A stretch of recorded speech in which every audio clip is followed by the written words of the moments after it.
প্রিয় শিক্ষার্থীবৃন্দ, সবাইকে স্বাগত জানাচ্ছি। আজকে আমাদের আলোচ্য বিষয় আমার পথ।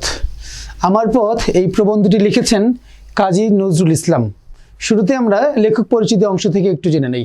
আমরা জানি কাজী নজরুল ইসলাম আমাদের জাতীয় কবি।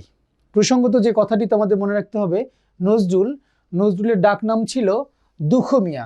ডাকনাম কি ছিল? দুঃখ মিয়া। এটি আমাদের একটু মনোযোগ দিয়ে দেখতে হবে। এরপর খেয়াল করে দেখো, নজরুল ডাকনাম হচ্ছে কি? নজরুল ডাকনাম হচ্ছে দুঃখ মিয়া। ডাকনাম হচ্ছে দুঃখ মিয়া। আর যদি তোমাদের প্রশ্নটা এরকম আসে এমসিকিউ প্রশ্নে, নজরুলের ছদ্মনাম কি ছিল? মনে রাখবা, নজরুলের ছদ্মনাম ছিল ধূমকেতু। ধূমকেতু। এই ধূমকেতু নামে একটি পত্রিকাও সম্পাদনা করেছিলেন নজরুল। শুরুতেই জেনে নেব নজরুলের জন্ম তারিখ। একটু দেখো, আমাদের জাতীয় কবি কাজী নজরুল ইসলামের জন্ম হচ্ছে 25শে মে 1899 এবং ওনার মৃত্যু হচ্ছে 1976 খ্রিস্টাব্দ। এটা হচ্ছে 29শে আগস্ট। ইংরেজি তারিখটা তোমরা মনে রাখবা। আর যদি কখনো বাংলা তারিখ থেকে প্রশ্ন আসে, তোমাদেরকে আমি একটি টেকনিক শিখিয়েছিলাম। এই যে ইংরেজি থেকে 593, অর্থাৎ ইংরেজি সাল থেকে যদি 593 তোমরা বিয়োগ করো, তাহলে বাংলা সালটা বের হয়ে যাবে বা আসবে। তো বাংলা কত সালে? 1306 সালে হচ্ছে ওনার জন্ম এবং মৃত্যু তারিখটা ঠিক আমরা ওইভাবে বের করতে পারবো। এখন দেখো নজরুলের সমাধি স্থান। তোমরা জানো যে সবাই, নজরুলের সমাধি স্থান হচ্ছে ঢাকা বিশ্ববিদ্যালয়ের যে কেন্দ্রীয় মসজিদ, এই মসজিদ প্রাঙ্গণে, এখন যেটাকে নজরুল স্মৃতি কমপ্লেক্স করা হয়েছে আর কি। আচ্ছা, এরপরে দেখো নজরুলের যে জন্মস্থান থেকেই প্রশ্ন এসে যায়। একটু দেখো যে নজরুলের জন্ম হচ্ছে বর্ধমান জেলা। কোন জেলা? বর্ধমান জেলার আসানসোল মহকুমার চুরুলিয়া গ্রাম। কোন গ্রাম? চুরুলিয়া গ্রাম। এই ইনফরমেশনগুলো আমরা খুব ছোটবেলা থেকেই শিখে আসছি। একটু দেখো নজরুলের যে সাহিত্যকর্ম, নজরুল আমাদের জাতীয় কবি নজরুলের একদম বৈচিত্র্যময় জীবন, ওনার যে বেড়ে ওঠা, এই বিষয়গুলো নিয়েও তোমরা বিস্তারিত জানো। আমরা এখন দেখব নজরুলের যে সাহিত্যকর্মগুলোর মধ্যে দেখো, শুরুতে আমরা নজরুলের কাব্যগ্রন্থগুলো দেখব।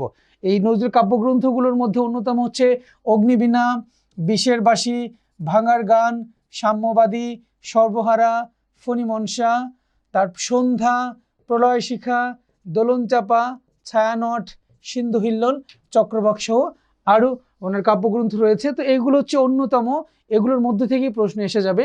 উপন্যাস হচ্ছে দেখো বাঁধনহারা, মৃত্যুক্ষুধা, কুহেলিকা। গল্পগ্রন্থগুলো হচ্ছে ব্যথার দান, রিক্তের বেদন, শিউলিমালা, জিনের বাদশা। নাটক হচ্ছে আলেয়া, মধুমালা, ঝিলিমিলি, পুতুলের বিয়ে। এরপর খেয়াল করে দেখো নজরুলের যে প্রবন্ধ গ্রন্থগুলো রয়েছে, যুগবাণী, দুর্দিনের যাত্রী, রাজবন্দির জবানবন্দি, ধূমকেতু হচ্ছে নজরুলের একটি প্রবন্ধ গ্রন্থের নাম। সরি, আমি ভুল বলেছিলাম বোধহয় আগে। না, একটু খেয়াল করে দেখো। হ্যাঁ, এরপর দেখো এটি একটি সম্পাদিত পত্রিকা, বাট সম্পাদিত পত্রিকা যেটি ধূমকেতু, এটি মূলত পত্রিকা হলো, এটি হচ্ছে প্রবন্ধ। হ্যাঁ, এটা হচ্ছে প্রবন্ধের পত্রিকা। আচ্ছা, যেটি বলছিলাম একটু দেখো যে জীবনী গ্রন্থ, নজরুলের যে জীবনী গ্রন্থটা ছিল যে হযরত মুহাম্মদ সাল্লাল্লাহু আলাইহি সাল্লামের উপরে একটি জীবনী গ্রন্থ তিনি রচনা করেছিলেন, যেটির নাম হচ্ছে মরুভাস্কর। অনুবাদ গ্রন্থ হচ্ছে রুবায়েতে হাফিজ, রুবায়েত ওমর খয়াম। গানের সংকলনগুলো থেকে প্রশ্ন আসার সম্ভাবনা যদিও বা কম, সেক্ষেত্রে আমরা যেটি করবো, একটু আমরা অ্যাট এ গ্ল্যান্স আমরা এটা দেখে নেব আর কি। এরপর একটু খেয়াল করে দেখো নজরুল যে পুরস্কারগুলো পেয়েছিলেন বা সম্মাননা পেয়েছিলেন, সেটি আমরা একটু দেখে নেব। নজরুল কলকাতা বিশ্ববিদ্যালয় থেকে জগত্তারিণী স্বর্ণপদক লাভ করেছিলেন। ভারত সরকার প্রদত্ত পদ্মভূষণ উপাধি লাভ করেছিলেন এবং রবীন্দ্র ভারতী এবং ঢাকা বিশ্ববিদ্যালয়ে ওনাকে ডিলিট ডিগ্রি প্রদান করেছিলেন। এবং দেখো 1976 খ্রিস্টাব্দে বাংলাদেশ সরকার কবিকে 21শে পদক এবং জাতীয় পদকে, অর্থাৎ জাতীয় কবির মর্যাদায় ভূষিত করেছিলেন। এই 1976 সালটি ওনার জীবনের জন্য অনেক বেশি গুরুত্বপূর্ণ, কেননা 1976 সালে আমাদের কবি নজরুল ইসলাম উনি মৃত্যুবরণ করেন, 21শে পদক পান, জাতীয় কবির মর্যাদায় উনি অধিষ্ঠিত হন এই 1976 সালে। এই বিষয়গুলো তোমাদের একটু গুরুত্ব দিয়ে মনে রাখতে হবে। সুপ্রিয় শিক্ষার্থীবৃন্দ, এখন আসি আমরা নজরুলের যে প্রবন্ধটি আমরা আজকে পড়ব, আমার পথ। এই আমার পথ প্রবন্ধটি নজরুলের রুদ্রমঙ্গল যে প্রবন্ধ গ্রন্থটি রয়েছে সেখান থেকে সংকলিত হয়েছে। আর নজরুলের আজকের এই যে আমার পথ প্রবন্ধটি আমরা পড়ব, এই প্রবন্ধটির মূল উপজীব্য বিষয় হচ্ছে সত্যকে ধারণ করা। কি? সত্যকে ধারণ করা। প্রিয় শিক্ষার্থীবৃন্দ, যে বিষয়টি নিয়ে কথা না বললে নয়, আমার পথ প্রবন্ধের যে মূল বিষয়বস্তু, যে বিষয়বস্তুগুলো আমাদের জানতেই হবে, একটু দেখতেই হবে, বা এই প্রবন্ধটি পড়ে আমরা আসলে কি শিখব। এই প্রবন্ধটি পড়ে আমরা শিখব সত্য সম্পর্কে ধারণা লাভ করে বিশ্বাস এবং আস্থা অর্জন করতে পারবো। অর্থাৎ আমাদের যে আত্মবিশ্বাসটা কখন আসবে? যখন আমি আমার সত্যকে ধারণ করতে পারবো, আমার সত্যকে আমি আবিষ্কার করতে পারবো, সত্যকে জেনে নিজেকে চেনার জ্ঞান লাভ করব। স্বাব অবলম্বনের সুফল এবং পর অবলম্বনের যে কুফল, এটি সম্পর্কে আমরা জানতে পারবো। আত্মনির্ভরতা অর্জনে আত্মাকে চেনার যে গুরুত্ব, সেটি আমরা অনুধাবন করতে পারবো। পুরনোকে ধ্বংসের মাধ্যমে কিভাবে নতুন বিপ্লব সফল করতে হয় সে সম্পর্কে ধারণা লাভ করব। মিথ্যা এবং মেকির পথ বর্জন করে নিজের চেনা সত্যকে ধারণ করতে পারবো। ভুলকে অকপটে স্বীকার করে শিক্ষা অর্জন করতে পারবো। প্রিয় শিক্ষার্থীবৃন্দ, একটু খেয়াল করে দেখো তোমরা, এই প্রবন্ধটিতে যে গুরুত্বপূর্ণ শব্দের অর্থ এবং টিকাগুলো রয়েছে সেগুলো আমাদের একটু দেখতে হবে। যেমন কর্ণধার, কর্ণধার শব্দের অর্থ হচ্ছে নেতৃত্ব প্রদানের সামর্থ্য আছে এমন ব্যক্তি কর্ণধার। কুর্নিশ হচ্ছে অভিবাদন, মেকি হচ্ছে মিথ্যা, সম্মার্জনা হচ্ছে মেজে ঘষে পরিষ্কার করা, আর আগুনের ঝান্ডা হচ্ছে অগ্নি পতাকা। আগুনের ঝান্ডা হচ্ছে কি? অগ্নি পতাকা। প্রিয় শিক্ষার্থীবৃন্দ, একটু দেখো, আমার পথ প্রবন্ধটির মূল বিষয়বস্তু যদি আমরা আলোচনা করি, সারমর্ম যদি আমরা আলোচনা করি, তো আমরা যেটি দেখব যে আমার পথ প্রবন্ধে নজরুল এমন এক আমির আবাহন প্রত্যাশা করেছেন। সেই আমিটা কি? যার পথ হচ্ছে সত্যের পথ, যার পথ হচ্ছে সত্যের পথ, সত্যের পথ প্রকাশে যিনি নির্ভীক, অসংকোচ। তার এই যে আমির ভাবনা, এই আমির ভাবনাটা বিন্দুতে সিন্ধুর উচ্ছ্বাস জাগায়। কিভাবে দেখব? নজরুল প্রতিটি মানুষকে পূর্ণ এক আমির সীমায় ব্যক্ত করতে চেয়েছেন। অর্থাৎ নজরুল প্রত্যেকটি মানুষকে পরিপূর্ণ একটা আমির সীমায় ব্যক্ত করতে চেয়েছেন। একই সঙ্গে এক মানুষকে আর এক মানুষের সঙ্গে আমরা হয়ে উঠতে চেয়েছেন। অর্থাৎ এই আমির যে সামষ্টিক যে অর্জন, সেটি হচ্ছে কি আমরা। তাই তিনি অনায়াসেই বলতে পারেন যে আমার কর্ণধার আমি, আমার পথ দেখাবে আমার সত্য। অর্থাৎ আমার মেন্টর, আমার গাইড, আমার লিডার হচ্ছে আমি, আমার পথ দেখাবে কি? আমার সত্য। অর্থাৎ আমি যদি আমার সত্যকে আবিষ্কার করতে পারি, আমার সত্যকে ধারণ করতে পারি, তাহলে সেটি আমার মুক্তির পথ দেখাবে।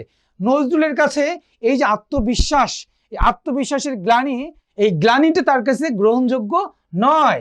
এই গ্লানির পরিবর্তে উনি কি হতে চেয়েছেন? এই গ্লানির পরিবর্তে উনি নিজেকে দাম্ভিক হতে চেয়েছেন। কেননা তার বিশ্বাস যে সত্যের দম্ভ যার মধ্যে রয়েছে, শুধুমাত্র কেবলমাত্র তার পক্ষেই সকল অসাধ্যকে সাধন করা সম্ভব। প্রিয় শিক্ষার্থীবৃন্দ, আমরা দেখব নজরুল এই প্রবন্ধে কি দেখিয়েছেন। তিনি ভুল করতে রাজি আছেন, ভুল করতে রাজি আছেন, কিন্তু ভণ্ডামি করতে তিনি প্রস্তুত নন। ভুল জেনেও তাকে ঠিক বলে চালিয়ে দেবার যে কপটতা, যে ভণ্ডামি, কিংবা যে তার যে জেদ, এটিকে তিনি কি বলেছেন? এটিকে তিনি ভণ্ডামি বলেছেন। এই ভুল ব্যক্তির হতে পারে, এই ভুল সমাজের হতে পারে, কিংবা এই ভুল কোনো বিশ্বাসেরও হতে পারে। তবে যারই হোক না কেন, এই ভুল থেকে বেরিয়ে আসে হচ্ছে নজরুলের একান্ত প্রত্যাশা। তিনি এও বলেছেন, এই ভুল থেকে বেরিয়ে আসা সম্ভব হলেই কেবল মানুষের সঙ্গে মানুষের কি ঘটবে? প্রাণের সম্মিলন ঘটবে। মনুষ্যত্ববোধে জাগ্রত হতে পারলেই ধর্মের সত্য উন্মোচিত হবে। প্রসঙ্গত যে বিষয়টি তোমাদের একটু গুরুত্ব দিয়ে দেখতে হবে, দেখো কি বলছে, যে মনুষ্যবোধে জাগ্রত হতে পারলেই ধর্মের সত্য উন্মোচিত হবে। এক ধর্মের সঙ্গে অপর ধর্মের কোনো বিভেদ ঘটবে না। আমরা দেখেছিলাম তৎকালীন ভারতবর্ষে হিন্দু মুসলিম যে দাঙ্গা হয়েছিল, সেই প্রেক্ষাপটে কিন্তু এই কথাটা বলা হয়েছে। সম্ভব হবে গোটা মানব সমাজকে ঐক্যবদ্ধ করা, আর এই ঐক্যের মূল শক্তি হচ্ছে সম্প্রীতি। অর্থাৎ সম্প্রীতির ডোরে যদি, সম্প্রীতির বন্ধনে যদি আমরা সবাইকে আবদ্ধ করতে পারি, তাহলে আমাদের এই হিন্দু মুসলিম দাঙ্গা, আমাদের জাতিভেদ, আমাদের বর্ণভেদ, এই বিষয়গুলো আমরা এড়িয়ে যেতে সক্ষম হব। প্রিয় শিক্ষার্থীবৃন্দ, আমরা দেখব নজরুল আমার পথ প্রবন্ধে যে বিষয়টির প্রতি মূলত গুরুত্ব দিয়েছেন। প্রথমে আমরা দেখব নজরুল আমার পথ প্রবন্ধে সত্য আবিষ্কারের প্রতি গুরুত্ব দিয়েছেন। অর্থাৎ আমি যদি আমার সত্যটা আবিষ্কার করতে পারি, আমার এই সত্যটা আমাকে মুক্তির পথ দেখাবে। আর আমি যদি আমার সত্যকে আবিষ্কার করতে না পারি, সারা জীবনে আমরা এই পরাধীনতার শৃঙ্খল থেকে বেরিয়ে আসতে পারবো না। প্রিয় শিক্ষার্থীবৃন্দ, আমার পদ প্রবন্ধে নজরুল আরও যে বিষয়গুলোর প্রতি গুরুত্ব দিয়েছেন সেটি হচ্ছে ধর্মভেদ, জাতিভেদ। অর্থাৎ আমরা যদি আমার সত্যকে আবিষ্কার করতে পারি, আমার ধর্মকে যদি আমি জানতে পারি, বুঝতে পারি, তাহলে অন্য কোনো ধর্মকে আমরা ছোট করে খাটো করে আমরা দেখব না। আরেকটি বিষয় হচ্ছে, আমরা যদি আমার সত্যকে আবিষ্কার করতে পারি, আমি যদি আমার সত্যকে আবিষ্কার করতে পারি, তখন কিন্তু আমার মুক্তিটা আসবেই। আমার সত্য আবিষ্কার করা ছাড়া আমার মুক্তির পথ কখনো খোলা না। আমি আমার সত্য আবিষ্কার করতে পারলেই তখন মাত্র, শুধু কেবলমাত্র আমাদের মুক্তি আসবে, অন্যথায় আমাদের মুক্তি সম্ভব না। প্রিয় শিক্ষার্থীবৃন্দ, আমার পদ প্রবন্ধের যে মূল বিষয়বস্তু, এই মূল বিষয়বস্তু যদি তোমরা ধারণ করতে পারো, মূল বিষয়বস্তুটি যদি তোমরা বুঝতে পারো, তাহলে প্রবন্ধটি অনেক ছোট, কিন্তু প্রবন্ধটির মূল বিষয়বস্তুটিতে আমাদের সমস্যা হয় যে মূল বিষয়বস্তুটি নিয়ে আমরা অনেক প্রবলেমের মধ্যে পড়ি, যে আসলে আমার পদ প্রবন্ধে মূলত নজরুল কি বোঝাতে চেয়েছেন। সেক্ষেত্রে যে পাঠ পরিচিতি অংশটি রয়েছে, সেই পাঠ পরিচিতি অংশটি তোমরা বারবারই পড়বা এবং মূল প্রবন্ধটি তোমরা বারবারই পড়বা। সেক্ষেত্রে দেখা যাচ্ছে পাঠ বিশ্লেষণ অংশে এবং আমাদের ওয়েবসাইটে যে শিট দেওয়া রয়েছে, এই শিটে এগুলো বিস্তারিত আলোচনা করা আছে। প্রিয় শিক্ষার্থীবৃন্দ, আজ তাহলে এখানে শেষ করছি। আল্লাহ হাফিজ।